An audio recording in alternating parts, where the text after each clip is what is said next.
Японы боловсролын яамны тэтгэлэг Монбошо гэж байдаг. Тэр тэтгэлгийн талаар хүмүүс бас асуусан байна. Би өөрөө Монбошогийн нөгөө магистрийн төвшингийн шалгалтыг өгч ирсэн. Тэгтээ ёо бакалавр тэгээд коллежийн шалгалтууд байдаг. Эдгээр бол маш өрсөлдөөнтэй шалгалтууд. Мэдээж өгье гэж зориглож байгаа бол өгөөд үзэх хэрэгтэй. Тэгтээ нэлээд бэлтгэл хийж чад өгсөн дээр бол өгч чадчих. Маш өрсөлдөөнтэй тэгээд тэтгэлгийн ч гэсэн өндөр.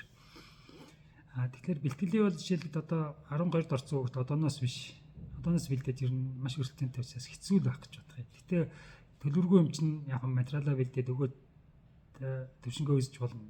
Гол нь тэрнээс өмнө эн чинь нэлээд хитэн даваад авч иж энэ шалгалт руугаа очиосэй гэж би хүсэж байна.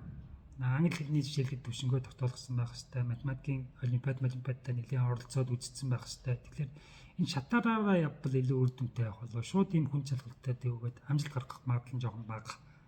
Уучлаарай.